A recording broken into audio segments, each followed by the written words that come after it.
Thank you, Mr. General Evaluator, and thank you, Jean, for a very interesting reading.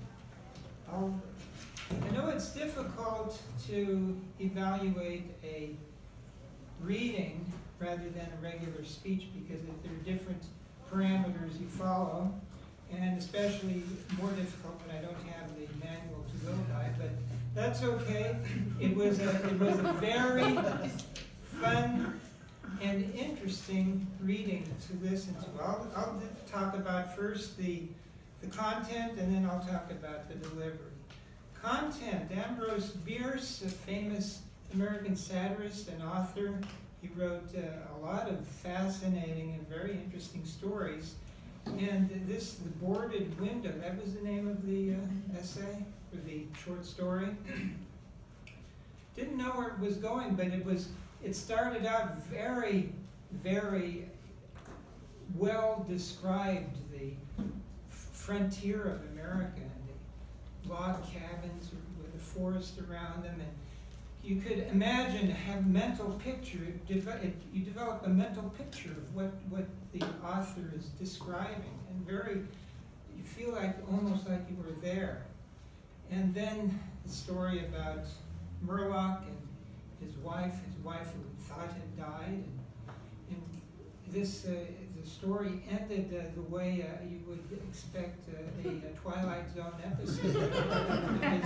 It kind of put you on the edge of your seat. Oh my God, what really happened there? So it was a well-chosen essay to read. It engaged us. As far as delivery goes, well, again, this was a reading. It wasn't a speech that you get out in front of the lectern and use great gestures and voice inflection and all that sort of stuff. But all I could say was you did have a small stumble towards the front of the speech where you were saying, oh, I need new glasses or something like that. And that kind of threw us off a little bit. Just roll with it and don't make a comment. And of course, reading it again and reading it a couple times over to make sure you know the words is always a good idea. It's something all of us can think of doing when we prepare for speeches.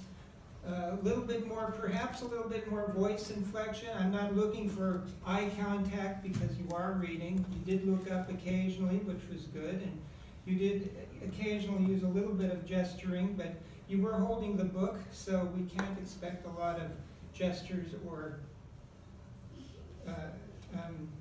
body language. But a little bit more voice inflection perhaps would make the story even more engaging than it already was. Altogether, though, I really enjoyed it. Thanks for sharing.